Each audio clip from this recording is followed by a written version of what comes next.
So far we have seen only one way of passing arguments to functions, and that is pass by value.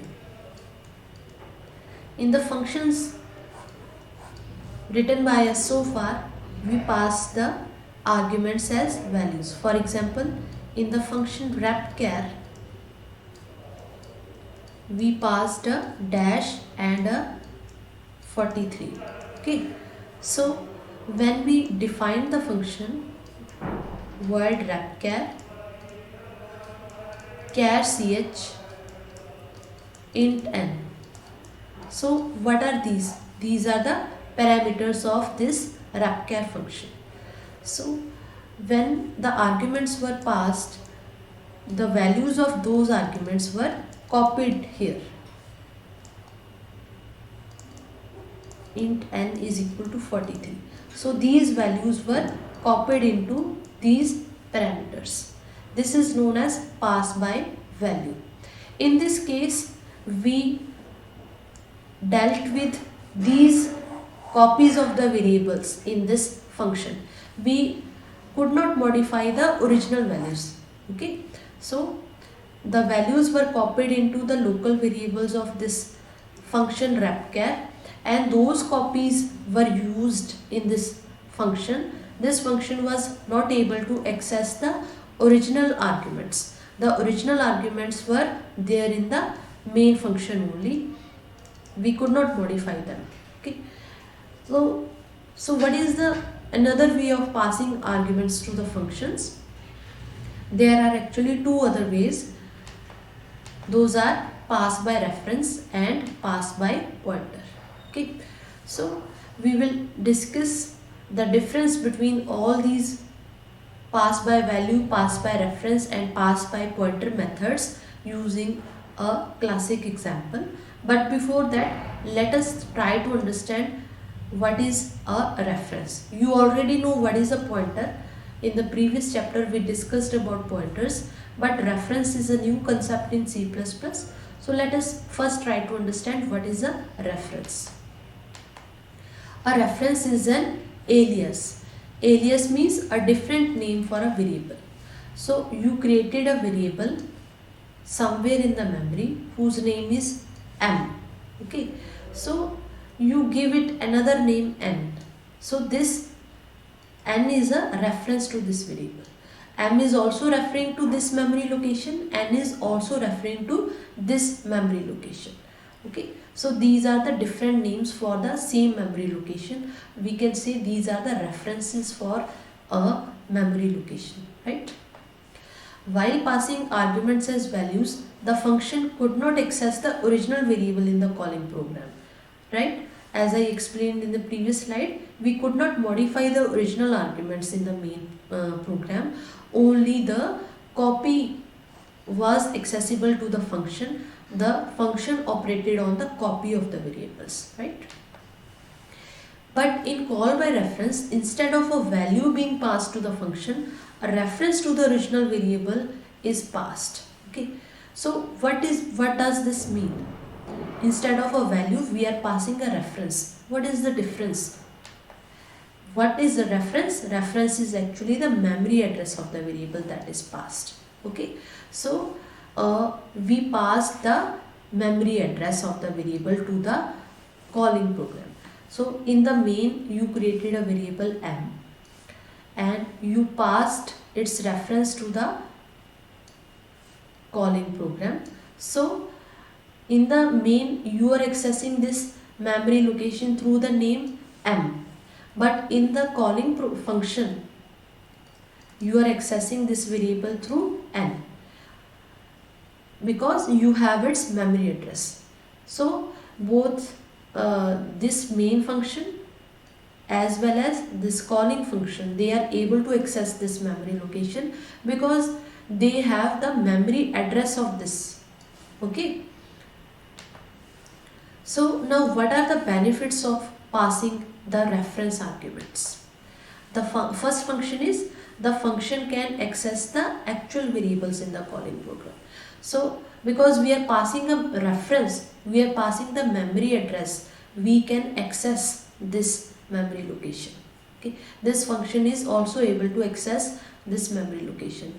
In pass by value, we copied the values of the arguments into new variables. So we worked only on the copies. We were not able to modify the original values. But here this function is not working on the copy. This is working on the actual variable because it has the memory address of the actual variable. Okay, this is analogous to this example. For example, you have a room and that room has a door which has two keys. So you have one key, so you are able to access this room, but you also give one key to your friend.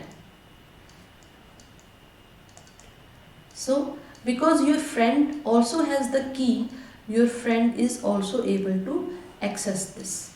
Okay, so in this particular topic of reference argument, what is key? The key is the memory address.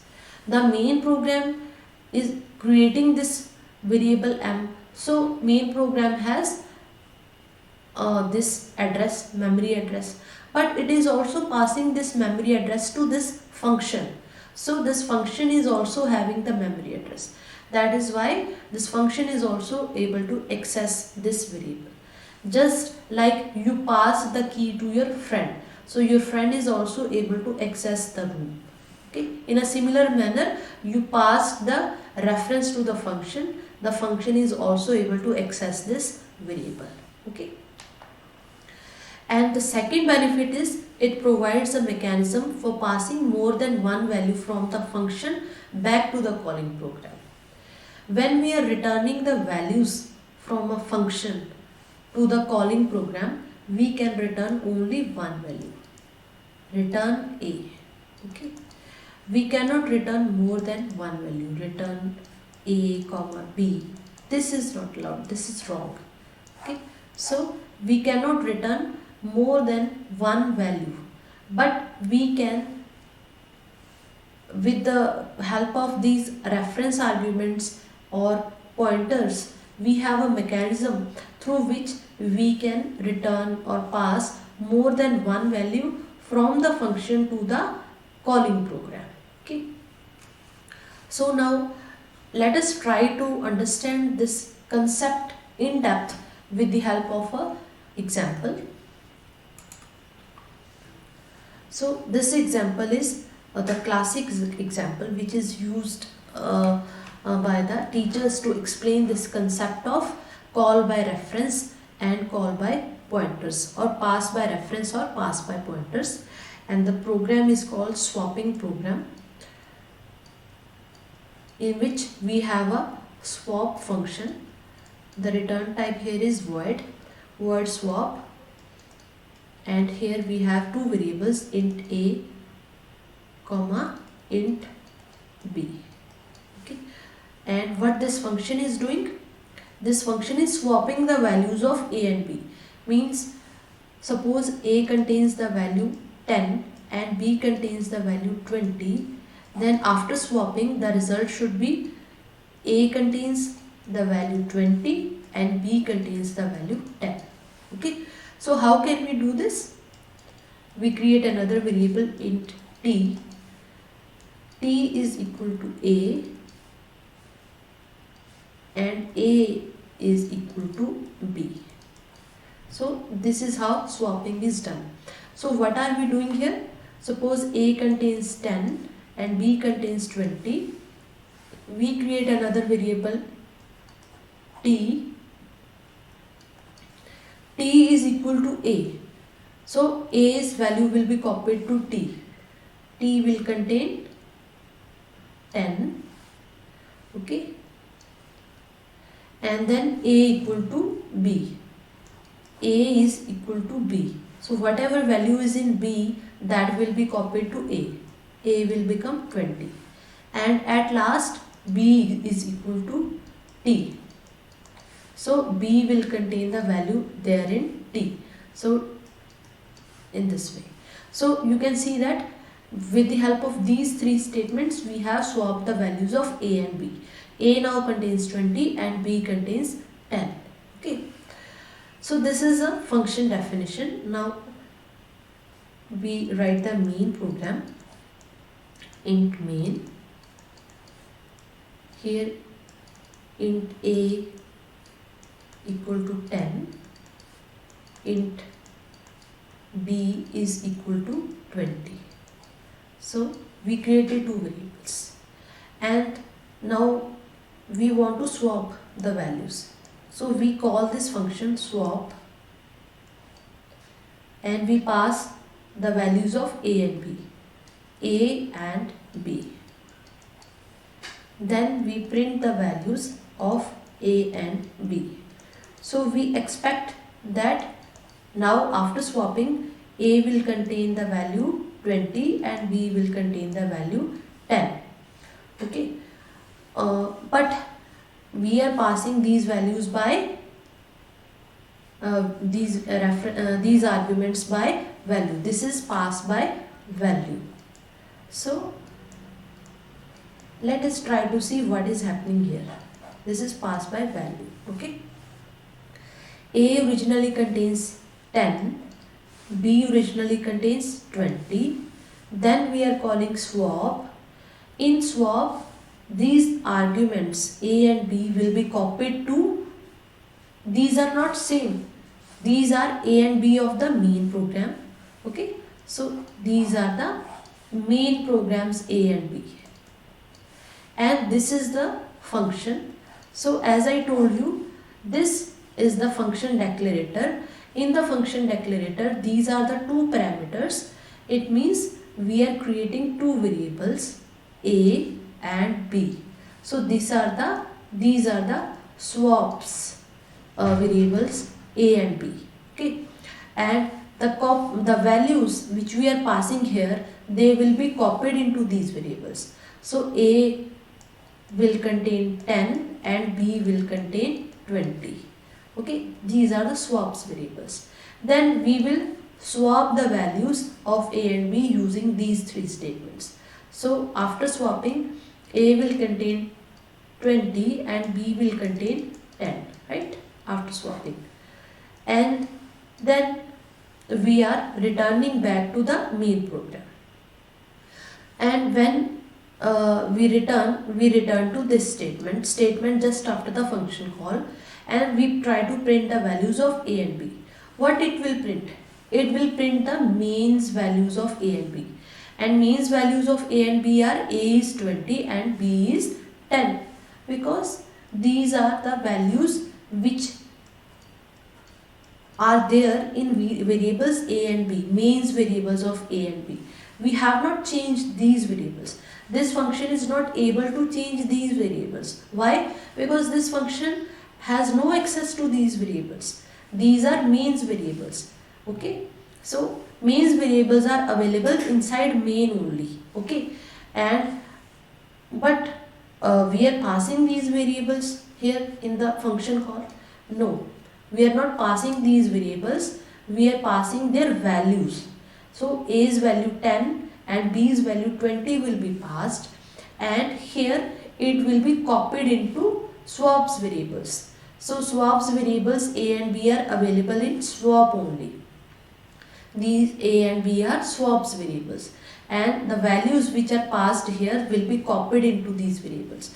You can name it x, y also. Okay, so this is not compulsory that you name them a and b.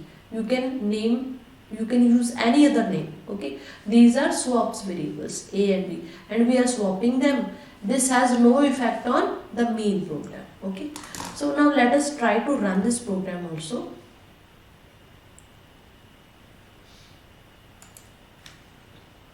I have already written this program.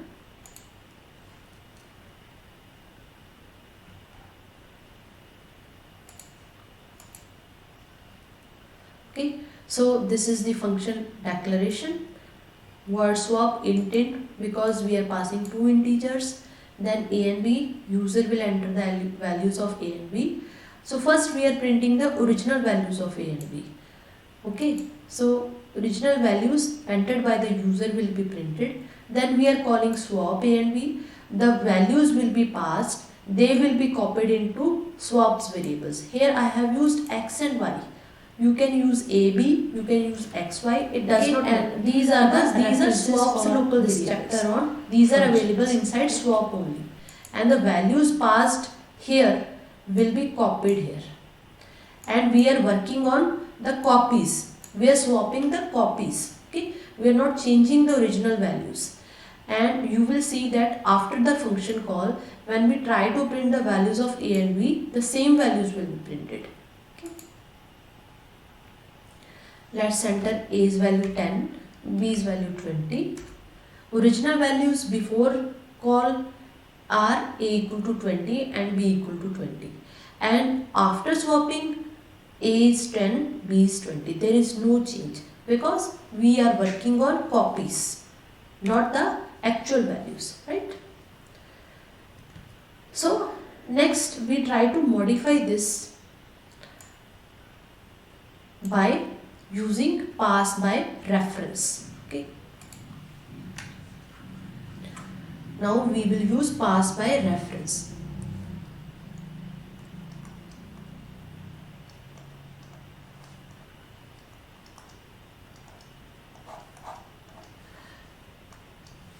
In pass by reference, here nothing will change. This function will remain as it is. Okay. But here we will use the reference variables ampersand A and ampersand B. Here we put an ampersand before the variable name. This means we are using the reference variables. Okay, so we are passing A and B. The addresses of A and B will be copied. Okay, so let me explain this with the help of this diagram. Here we created main. Inside the main we created two variables A and B whose values are 10 and 20. And then using the function call we are passing the references of A and B. So it means we are not creating the copies. We are not creating the copies. We are actually creating the references. We are creating another names. You can use any name X, Y, Z, but here I am using A and B. So we are creating reference variables A and B, where A is referring to this variable A and B is referring to this variable B. So through these variables we are actually having the access to mains variables A and B. Okay, so we have the key to these variables in a way. Okay, now when we try to swap these values, here also we have to put the ampersand. T equal to ampersand A equal to ampersand B, and ampersand B equal to T. We are actually swapping the values of these variables. Okay, so T equal to ampersand A means T will contain the value which is there in this reference variable, which is there in the value referred by A. So to which memory location A is referring? A is referring to memory location which contains the value 10. So 10 will be copied in T. And in the next statement, ampersand A equal to ampersand B. It means that the value in the memory location referred by A will be equal to the value in the memory location referred by B. So the memory location referred by B contains the value 20. That will be contained in the memory location referred by A. So A will contain 20. A will contain 20. And in the next statement, ampersand B equal to T. So in the memory location referred by B, the value 10 will be copied. Okay, so this is how we are able to modify the original arguments. Okay, and the second benefit which we talked about, that we are able to return more than one value, that is also achieved here. How? Because we are able to change the values of two variables, A as well as B, right? This is just saying doing the same thing as returning two values. Okay. Now let us modify this swap.cpp. So here use the ampersand. Remember that this ampersand is different from the ampersand which we used in pointers. This ampersand here means a reference. Okay. Here is no change, and here we change, make these x and y the reference variables. Here x is referring to variable A in the main function, and y is referring to variable B in the main function. Okay.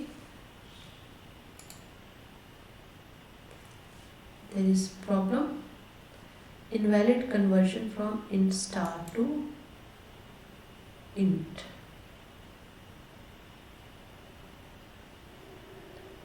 I think ampersand is not required.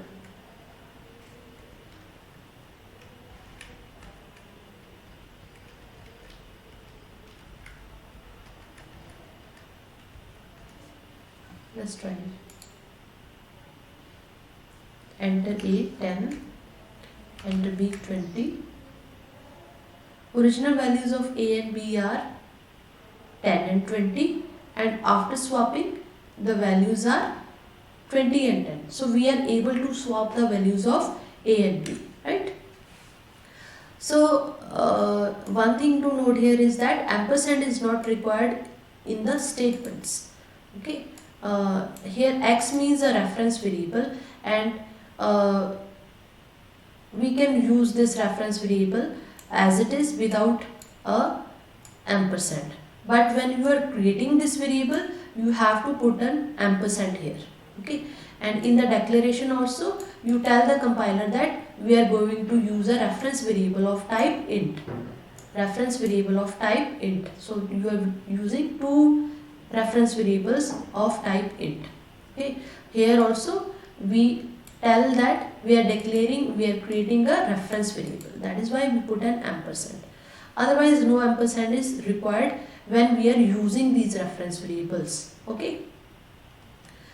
Now we move on to the third kind of passing arguments, and that is pass by pointers. Okay. So this is same, the concept is same as pass by reference, but the only difference is in the notation. Okay. So this notation is usually used in C language. The pass by reference is more clear notation. You will be able to appreciate the difference between pass by pointers and pass by reference when you will see the program. When I will modify the same program to make it pass by pointers. Okay. So you will be able to see that pass by pointers looks bit messy, while pass by references looks clean. Okay. But the concept is very same. Okay. So here what are we doing? We are in the main. We declare two variables, we define two variables, A and B. A originally contains the value 10.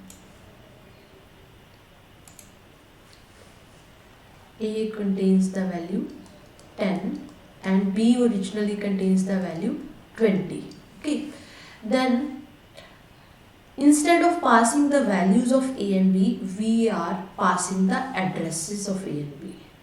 We are specifically passing the addresses of A and B. Here the ampersand does not mean a reference. Here in this case ampersand means the address of. We are passing the address of A, we are passing the address of B. So let me try this, try to draw this again. Main, this is the main in memory, and A is the variable somewhere in the memory. A contains the value 10 and A has some address also. A suppose has address 1000, and this is the variable B whose value is 20 and suppose whose address is 2000. Okay, and when we are calling, we are passing specifically the addresses of A and B.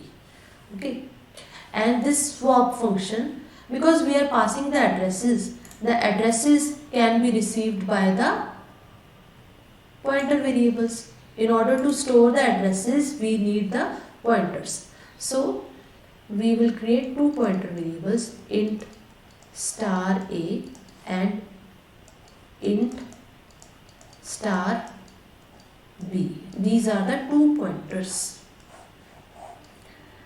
a and b. These are the two pointer variables, special variables. So they are able to store the addresses. So whatever addresses we are passing, they will be stored in pointer variables a and b.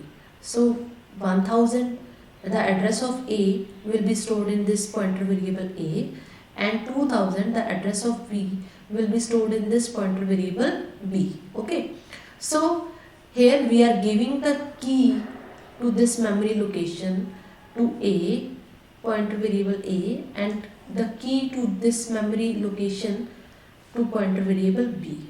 So these pointer variables can access these memory locations.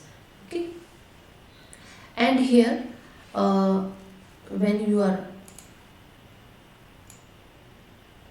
using when you are writing the function body, let me erase this also. Yeah, you create a variable t. You are creating a variable t. Okay, t is equal to what? T is equal to the value at address in a. Star means the value at address that is stored in a. Okay, so what is the value stored in address a?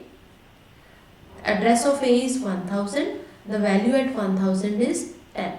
So 10 will be copied to t, and then star a is equal to star b. So the value at address in a is equal to the value at address in b. So what is the value at address in b? The address in b is 2000 and the value at address in b is 20, and that will be copied to the value at address a. So that will be copied to variable a. So indirectly a will now contain 20, and then star b is equal to t. It means the value at address stored in this pointer variable b, that means this memory location, will be equal to t. What is there in t? 10. So it will contain 10. Right. So indirectly we are able to swap these values of a and b in main function. Okay, so if we want to modify this, here we do not need reference variables, we need the pointers. So we will write int star, and here we will pass these addresses of a and b, and here we do not need these reference variables, we will create the pointers. Okay, and here also we have to put this star operator. Okay, now you can see that it is bit difficult, it looks bit messy when you are using pointers, but when you are using references, it is a cleaner code. Okay, the only thing you have to change is the function declaration and the function declarator. Everything else remains the same as you write in pass by value. Okay, so enter a 10, b 20. So we are able to swap the values here also. Okay, so it is preferable to use call by reference because of its clarity. Okay, because of its easiness to use. Otherwise you can use call by pointers also. Okay, and those concepts are really the same. You are actually passing the memory address explicitly here, but in call by reference you are passing implicitly. Okay, a reference means you are passing the memory location where the variable is there in the memory. Okay, and these are the references for this chapter on functions, right?